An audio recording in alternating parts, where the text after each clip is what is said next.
Hello, jirtu hordoftoonni Kokeef Tube irraa managerial function kan jedhu isaa afuraffaa leading kan jedhu irraa geenyeerra. Egaa introduction to management koorsii jedhu barattoota business management fi akkasumas business administration ta'aniif hojjechaa jirra. Kanaaf introduction irraa jalqabne har'a leading kan jedhu irraa geenyeerra. Almost koorsii kana xumuruudhaaf paartii kanaan dabalata kan biraa paartii tokko qofatu nu hafaa jechuudha. Kanaaf warroonni chaanaalii keenya faaraa taatan chaanaalii keenya subscribe gochuun viidiyoo keenya gara duubaa deemtanii ilaaluu ni dandeessu. So har'a leading function gaafa jennu maal jechuu keenya, leadership jechuu maal jechuudha kan jedhu kan ilaallu ta'a jechuudha. So when you say to leading jechuun instructing, guiding and inspiring a human factor in organization to achieve an objective jechuudha. Egaa leading jechuun namoonni hojii kaampaanii tokko yookaan organizationii tokko akka hojjetaniif instruct gochuu, guide gochuu akkasumas kakaasuu dabalata jechuudha. Inspire gochuun kakaasuu, motivate gochuu, hamilee itti gochuudha. Akkasumas instruct gochuu fi guide gochuus dabalata jechuudha.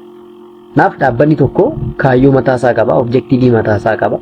Objectivii dhaabbata sana galmaan geessuudhaaf humna namaa dirqama nu barbaachisa jenneerra. Humni namaa kun immoo maal barbaada? Guidance barbaada jechuudha. Inspiring barbaada jechuudha. Naaf leading jechuun isa kana jechuudha. So it is the heart of managerial function because it involves with initiating action jedha.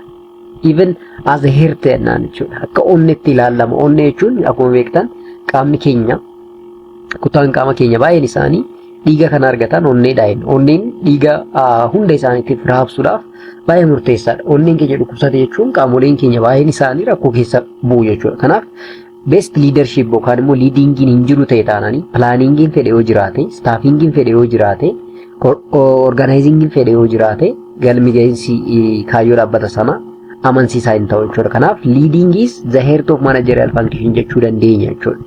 So leader is the one that the one in the charge and the person who convince other people to follow it. Leader gaafa jedhu namni tokko namoota biraa motivate gochuu, namoota biraa amansiisuu dandeettii nama qabudha jechuudha. Leader kan jennu. Yes, namni hoogganaa ta'u tokko namoota amansiisuu nama danda'u ta'uu qaba jechuudha. Namoota wajjin communicationiidhaan kan walii galu ta'uu danda'a jechuudha. Therefore, leading is very important for the organization. So leadership as a core yookaan as a centrality yoo ilaalle maal fa'aa of keessatti qabata gaafa jettan support ni barbaada. Teamwork qaba. Akkasumas powering jira. Dirqama namoonni guide gochuun, instruct gochuun powerii barbaada. Akkasumas competency mataa isaa qabaachuu qaba. Communication skill gahaa ta'e jiraachuu qaba leadership keessatti.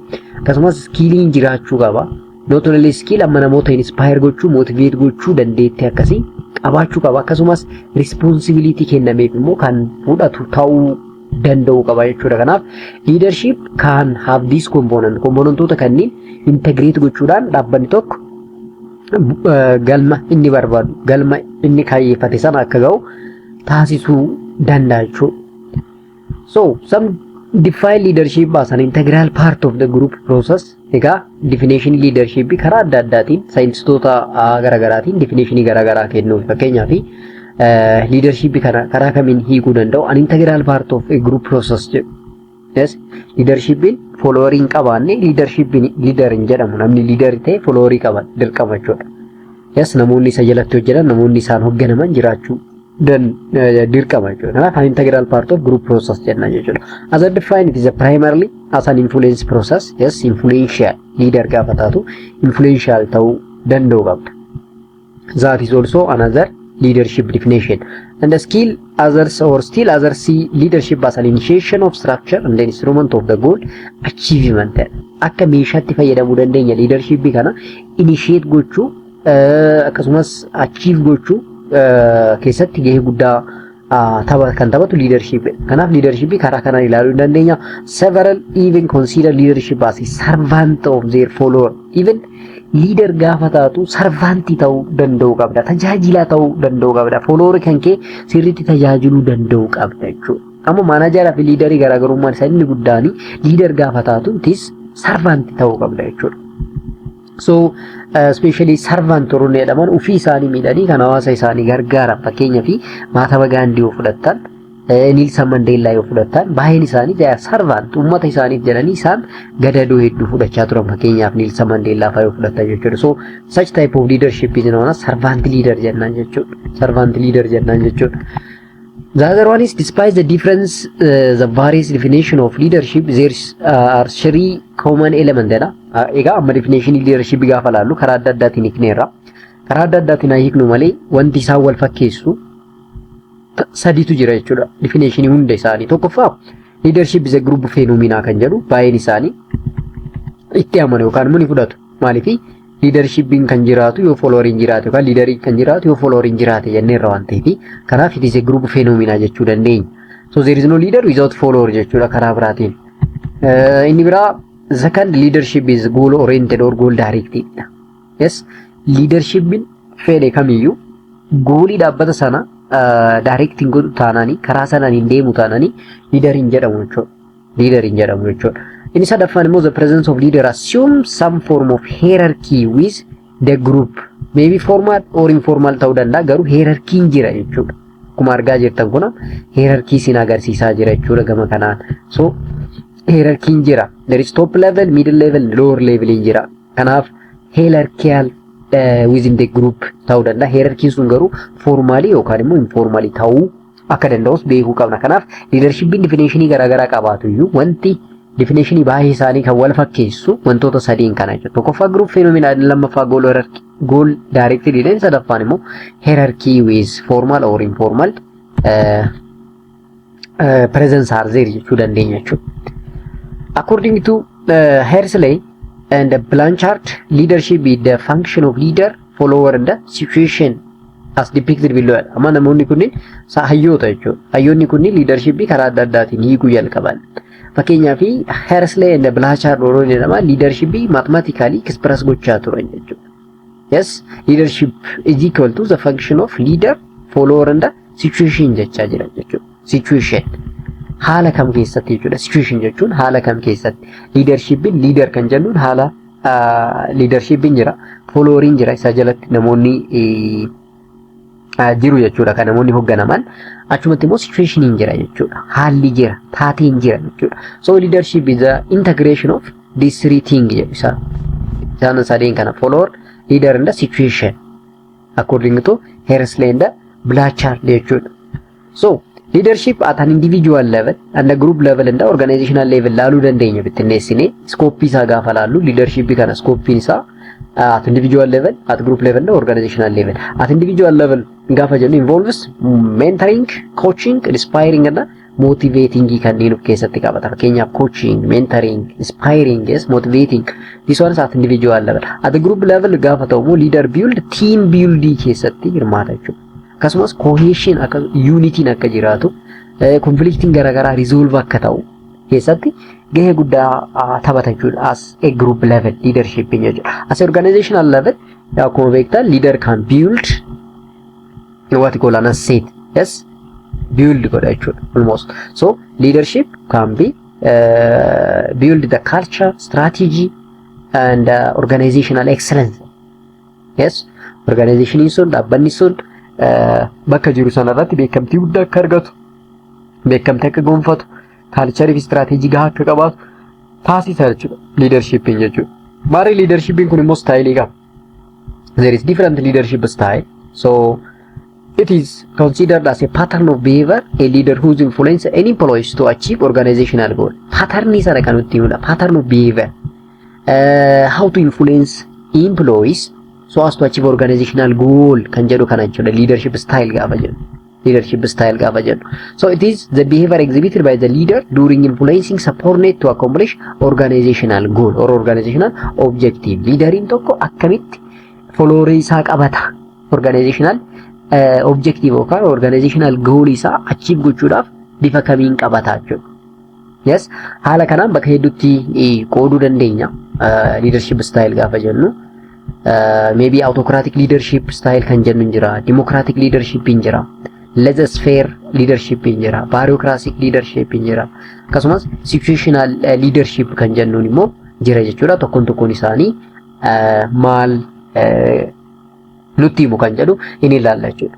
Kanaaf leadership style gaafa jennu garuu gabaabumatti leaderiin dhaabbata tokko hojjettoota isaa yookaan followeroota isaa akkamitti lead godha kan jedhu kan nutti himudha jechuudha. Kanaaf inni jalqaba akkuma maqaarraa hubattan autocratic leadership dha. Autocratic leadership keessatti egaa there is I am a boss around here yaada yes anatu beeka anatu daandii ani isinii dhoosee irraa deemuu qabdu waan an jedhe malee yaada jedhuuf keessaa qaba jechuudha. Yes, autocratic. Look, I am the boss around here. I will make the decision and I will tell you what you want to do. Bakka murtoo anatu murteessa sanboodan isinittan hima akkaataa hojjettan murtoo kiyyaan deemtu jechuudha. Qoodan qabatan isaan murtoo sana keessatti participate gochuu keessatti gaheen taphatan jechuudha. So you had better to do your job because I will be watching you everywhere jedhee itti hima jechuudha. Even hojii keessan seeraan osoo hojjettan bareedaadha. Otherwise isin ilaalaa jiran ari'amuu dandeessu, dhimmoota ta'uu dandeessu, sodaachisuun jira jechuudha autocratic leadership irratti. It is a practice that practiced by the management concentrated on the power and authority within themselves. Akkuma jiru aangoon directional flow isaa top down jechuudha yeroo baay'ee top down. Kanaaf waanuma ajajaman qofa raawwachuudha dhimmi isaanii malee participationii decision making keessatti qooda fudhachuun waan yaadamne jechuudha. So the communication tends to primarily in one direction from manager to follower. So flow of communication in one direction only jechuudha in case of autocratic leadership style. So anatu murteessa anatu beeka daandii murteessa irra deemuu qabdu hojii keessan seeraan hojjettan taanaan in ari'amtu yookaan in adabamtu ilaalcha jedhu yoo qabaate that is autocratic jennaani. Faallaa sanaan immoo democratic leadership style kan jennutu jira. This style of leadership is also known as participative leadership jennaan. Hirmaachisaadha jechuudha. Inni kun immoo hojjettoota isaa yookaan followeroota isaa akka hirmaatan kan taasisu akka decisionii keessatti qooda fudhatan kan taasisudha jechuudha. This is participatory leadership style jennaani karaa biraatiin. So the entire group is involved in goals setting and achieving jedha. Goolii isaayyuu set gaafa godhan isaan participate ni taasisu jechuudha. Kanaaf akka ofitti waan laalaniif achiif gochuudhaaf hin rakkatan jechuudha. Itti amananii seenu waan ta'eef hojjetaan kamiyyuu followeriin kamiyyuu seera baaseef ni ajajama jechuudha. So a democratic leader follows the majority opinion as expressed by his group or shows a concern for the people's interest. Yes, democratic leadership follows the majority of opinion. Yes, majority opinion ni fudhatama jechuudha. Ilaalchi namoota baay'ee ni fudhatama jechuudha. Mirgi namoota gowwan immoo muraasa immoo ni kabajama jechuudha. By this way support ni freedom hin jira jechuudha. Hojjettoonni freedom gahaa qabu. Yaada barbaadan, ilaalcha barbaadan tamsaasu keessatti gahee leencaa warroonni bahan followeroota jechuudha. Kanaaf democratic leadership is by far very important in development of a given organization. Organization tokko akka guddatu yoo barbaadame democratic leadership style hordofuun baay'ee murteessaadha. Inni sadaffaa laissez-faire leadership style kan jennutu jira. This laissez-faire leadership style kun immoo the leaders exercise absolutely no control. Inni kun immoo hojjettoota isarratti controliin hin jiru. Almost hojjettoonni uf beekanii hojjetu jechuudha. Egaa kun immoo maal barbaada? Expertii barbaada jechuudha. Followeroonni sunniin beekumsa gahaa, experience gahaa qabaachuu qabu. Maaliif leadership yookaan leaderiin hagas maraa jidduu isaanii hin seenu. Isaan controlling baay'ee weak controliitu jira jechuudha. So he or she only provide information, material, facilities to his subordinate. Waan barbaachisutti hima, information jiru, material jiru hin dhiyeessaa fi facility jiru hin guutaa fi samboodan isaanumatu hojjeta jechuudha. Isaanumatu hojjeta. So these types of leadership is employee centered and the subordinates are free from to establish their own goals, chart out the course of action. Kanaaf even leadership style kana keessatti employee centered dha jechuudha. Yes, dursi hojjettootaaf human centered dha jechuudha. Hojjettoonni even what you call organizational chart mataa isaanii establish gochuu ni danda'u. Goolii jiru sana achiivaa godhu malee directionii mataa isaanii fayyadamuu ni danda'u jechuudha. Garuu akkuma reefu dubbanne yeroo baay'ee laissez-faire leadership style kana fayyadamuudhaaf followeroonni keenya beekumsaan experienceedhaan kanneen gahooman ta'uu qabu jechuudha. Therefore leadership laissez-faire leadership style gaafa jennu more flexible dha, independent, trusting dha, even relaxed inda impartial jechuudha. Hojjettoota hunda ija tokkoon ilaala jechuudha. Inni kun baay'ee filatamaadha. So inni afraffaan immoo bureaucratic leadership style kan jennutu jira. Bureaucratic leadership gaafa jennu it is also known as manager or managed by the book. Yes, everything is done according to the procedure or policy. Inni kun almost seerri ulaagaan dambiin ittiin bulmaata kitaabaan barreeffamee jira waan ta'eef namni kamiyyuu gaafa hojjetu akkaataa qajeelfama barreeffame sanaan deema jechuudha. Sababa kanaaf bureaucratic leadership style kana maal jedhanii leadership by the book jedhanii beekamaa jechuudha. Maaliif waan barreeffameen deemna jijjiiruu hin dandeenyu qajeelfama jiru sanaan ruulii jiru sanaan procedure jiru sanaanii poolisii jiru sanaan deemna jechuudha. So everything can be done according to the procedure and the policy. Also has no space to explore a new ways to solve a problem, and it is usually slow paced to ensure adherence to the leadership stated by the company. Ufii keenya karaa adda addaatiin probleemii sana solve gochuudhaaf explorationii ilaalcha mataa keenyaa kalaqa mataa keenyaatti dabaluu hin dandeenyu. Maaliif daandii nuun saaqu mirga nuun kennu actually waanuma barreeffameedhaan deemna jechuudha. Seera san dabsuu hin dandeenyu. Kanaaf kalaqan jajjabeessu jechuudha. Bureaucratic leadership style kun yeroo baay'ee kalaqni jajjabeeffamu kana keessatti jechuudha. Inni biraa situational leadership kan jennuudha. So situational leadership style gaafa jennu akkaataa taatii sanaatiin jijjiiramuu dandeenya jechuudha. Leadership style gaafa jennu. So effectiveness of the leadership depend on the situation. Taateetu murteessa. Exactly wanta tokko rigid taanee hin deemnu flexible ta'uu dandeenya jechuudha. Akkaataa wantichi yookaan taatee sanarratti hundoofne yookaan situationii jiru sanarratti hundoofne maal gochuu dandeenya? Flexible taanee wanta tokko manage gochuu dandeenya. So the style of the manager chooses may depend on the following situation jedha. Three factors that influence leadership style to use: force in leaders, force in followers, and force in situation jedha. Wantoonni sadeen kun baay'ee murteessaadha jechuudha. Leadership keessatti tokkoffaa force in leader, inni lammaffaa immoo force in follower, sadaffaan immoo force in situation. Yeroo tokko wanti nu dirqamsiisu jiraachuu danda'a jechuudha. Situation by itself nu dirqamsiisuu danda'a jechuudha. Yes, seera jiru seera barreeffame sanaan ala akka deemnu nu taasisuu danda'a. Sababa kanaaf situational leadership is very important jechuudha. So contingency leadership framework variable jedha. Followers, leaders and situation tu jira. Follower gaafa jennu the capacity, motivation, and leader gaafa jennu personality trait, behavior, experience. Inni kun baay'ee murteessaadha. Inni ilaalama. Situation gaafa jennu task, structure, environment by itself. Yes, environment hamma tokko influence guddaa murtoo nuti murteessu irratti nu geessuu danda'a waan ta'eef situationii jechuudha. Structure dhaabbata tokko dhiibbaa qabaachuu danda'a. Even the task nature by itself akka yaada keenya jijjiiruu nu taasisu ni danda'a jechuudha. So bifa kanaan leadership style garaagaraa akka hordofnu ni baranna. Inni itti aanu leadership theory dha. Egaa theory hedduutu jira waa'ee leadership kan ilaalchise. So theory kunneen eenyu faadha maal jedhu kan jedhu kan ilaallu taasisa. So every leader is different and no single theory works for all leaders. Akkuma beektu leaderii hundi isaaniitu garaagarummaa qabu. Kanaaf theory'n tokko qofti leaderoota hunda ibsuu hin danda'u. Sababa kanaaf leadership theory hedduu qabna jechuudha. Kana keessaa isaanan ijoon great man theory, trait theory, behavioral contingency theory fi behavioral theory fi contingency theory. So the four major theory of leadership kanneen jedhaman isaanan kanneen. Tokkoon isaanii maal jedhu kan jedhu gaafa laallu great man theory maal jedha? The great man theory assumes a great leader are born. Begittanii leadership inni dhalataadha. Inni kun immoo yes, true leader are born not made. Kan hojjetamu miti, kan experienceedhaan kan barnootataan argannu miti jedha. True leadership can be born ni dhalataadha. Yes, ni dhalataadha. With an innate qualities not made. Leader are exceptional people leader.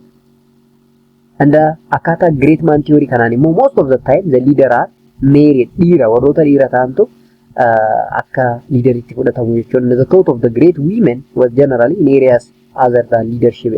Naaf great women in jirti, great male akkuma jiru, garuu great women in kuni wantoota garaagaraa irratti hirmaachuu dandeessi malee leadership keessatti hirmaachuu dandeessu. Kanaaf great man theory dhiirri yeroo baay'ee liidarii ta'uu ni dhalata malee barnootaan yookaan immoo hin hojjetamu jedhee yaada jechuudha. Great man theory. Kanaaf great man theory fi trait theory akka walirraa hin dhoofne adda baasuu qabdu jechuudha. Great man theory theory that assume great leader was born with an innate quality kan jedhu. Akkasumas true leaders are born. Yes, true leader are born rather than made kan jedhu nutti hima. Trait theory kun garuu trait theory kun immoo this theory focused on trying to identify the trait that differentiate leader from non-leader. Leader tokkoo fi non-leader gaafa adda baafnu wantoonni ittiin adda baasuun jira jechuudha. Akkaataa trait theory kanaa jechuudha. Akkaataa trait theory. So trait theory leaderii tokko leader akka ta'u warroonni wantoonni taasisan ni jiru jechuudha. Leaderii qofaaf kan kennama. Fakkeenyaaf physical trait warroonni jedhaman energetic handsome. Yes, leader warroonni ta'an warroota babbareedanii, warroota energy qabanidha. Warroota dhaabbiidhaan dheeraa ta'anidha jedhanii yaadu jechuudha. Akkaataa trait theory. Inni biraa immoo social background isaanii socially prominent beekamoo kabajamoo hawaasa keessatti namoota ta'an ta'uu qaba. Hawaasa keessatti admiration warroota qabanidha. Beekamtii warroota qabanidha. Maatiin isaanii warroota qabeenya qaban ta'uu qabu. Yes, akkaataa Solomonic dynasty akkuma jennu sana jechuudha. Inni biraa immoo personality isaanii confidence warroota qaban, emotionally immoo stability warroota qaban ta'uu qabu jedha trait theory jechuudha. Leaderii ta'uudhaaf. Task related characteristic gaafa jennu responsibility fudhachuu warroota danda'an. Akkasumas result irratti warroota oriented ta'an yookaan immoo focusing isaanii result oriented warroota ta'an kanatu leaderii ta'uu danda'a jedha. Trait theory jechuudha. So kanaaf trait theory fi great man theory almost walitti dhiyaata garuu garaagarummaa akka qaban immoo beekuu qabdu jechuudha. Kanaaf trait associated with great leader wantoonni taasisan intelligence, people skills, decisiveness, creativity, competency, trustworthiness isaan kun the feature that associated with great leader jechuudha. With a great leader. So isa kana inni sadaffaan behavioral leadership theory warroota jedhamanidha. Behavioral leader theory is a big jump from trait theory. Yes, trait theory kanarraa baay'ee garaagarummaa qaba jechuudha. Big jump gaafa jennu inni kun maal jedha? Leader are made. Leaderiin ni hojjetama malee hin dhalatu jedhee warroota yaadanidha jechuudha. It assumes that leadership capability can be learned. Barnootaan argamuu ni danda'a. Malee dhalootaan inheritiin ta'u maatirraa hin dhaallamu jedhee yaada behavioral leadershipin. Kanaaf leaderiin experience qabu, beekumsa qabu, barnootaan gahumsa qabu, leader ta'uu ni danda'a yaada. So training people to perform effective leadership behavior, not focus on personality trait. Kanaaf personality isaa ilaalle akkuma reefu ilaalle sana ta'uu hin qabuudha leadershipin. Beekumsaan gahumsaan dhufuu ni danda'a. Kanaaf leaderiin born osoo hin taane made gochuu ni dandeenya. So leader are made not born kan jedhu ta'e behavioral leadership theory dha jechuudha. Behavioral leadership theory inni afuraffaani contingency or situational leadership theory kan jedhudha. So contingency or situation can also be another factor for leadership. So they also propose that leader choose the best course of action based upon a situational variable. Egaa leadershipin akkaataa situationiidhaan jijjiiramuu ni danda'a. Even best leader kan jennuuni kan situationii wajjin deemuudha jedhanii warroota amananiidha jechuudha.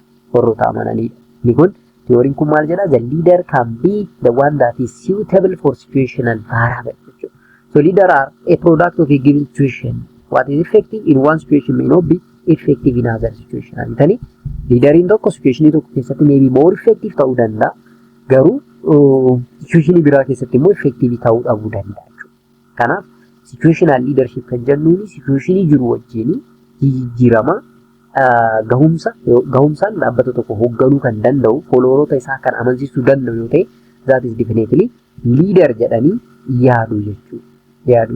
So contingency theory of leadership gaafa jennu the one that can be associated with leadership style plus institutional variable isaan lamaan bakka tokkotti gaafa finnu contingency theory of leadership jedhee fudhanna jechuudha. So more of ammas situational leadership is very important for a given organization jechuu dandeenya. Quality of leadership egaa leaderin tokko quality inni qabaachuu qabu maal faadha jennaan physical appearance and strength jedha. So a leader has to put hard work physically, yes, jabaa ta'uu qaba. Maaliif hojiileen garagaraa akka hojjetuuf kan immoo baattuun dhaabbata sana isa waan ta'eefi ceekuun isaa cimaan ta'u taananii ceekuu cheenjii overcome gochuu danda'u hin qabu taananii dhaabbata sana kuffisuu danda'a waan ta'eef the leadership must be strength and a good appearance jedha. Should have a capacity to work for a long hours yeroo dheeraa hojjechuu danda'u qaba jechuudha. Yes, quality inni qabu guuttachuu qabu keessaa tokko dandeettii yeroo dheeraa hojiilee overload ta'an hojjechuu danda'u qabaachuu qaba. Inni biraa mentally vigor jedha. Leader has to be strong mentally. Sammuudhaanis bilchaataa, sammuudhaanis cimaa ta'uu qaba. Emotional stability qabaachuu qaba. Yeroo hundaa jarjaree waa murteessuu hin qabu. Yes, should not be moved by emotion jedha. Emotion nama deemuu miti. Sentiment or nama emotional intelligence cimaa qabu, nama tasgabbii qabu, nama wanta tokko gizee lamaa sadii duubaa fuuldura isaa ilaaluu danda'u ta'uu qaba. As a sense of judgment, a leader should know human psychology. Yes, psychology nama sirriitti nama hubachuu danda'u ta'uu qaba. Motivation gaafa jennu a leader should know motivation technique. Yes, hojjettoota isaa maal gochuu danda'u qaba? Motivate gochuu danda'u qaba jechuudha leaderiin tokko. Inni biraa good will jedha. He or she must win the good will of his follower jedha. Yeroo hundaa hojjettoota isaa dursee argamuu qaba, isaaniif falmachuu qaba. Wanti tokko gaafa badu inni hojjetaan isaa yookaan followerin isaa haga gadi yoo balleesse riskii fudhachuu danda'u qaba jechuudha. Of kennuu sarbaanta ta'uu qaba jechuudha. Communication skill gaafa jennu leader should communicate information to the workers and also effective speakers and listener as well as writer ta'uu qaba. Sirriitti kan barreessu, sirriitti kan dhaggeeffatu ta'uu danda'u qaba. Communication irratti nama sirriitti dhaggeeffatu, nama sirriitti hubatu, yaada nama fudhatu ta'uu qaba. The other one guiding ability dha. So leadership should act as a teacher jedha. Yeroo hundaa nama barsiisuu hojjettoota isaa sirriitti qajeelchuu nama danda'u ta'uu qaba. Sociability gaafa jennu leader should meet worker frequently. Yeroo hundaa hojjettoota isaa wajjin hariiroo cimaa nama qabu ta'uu qaba. Technical knowledge, leader should possess through knowledge, theory in the practice of his job.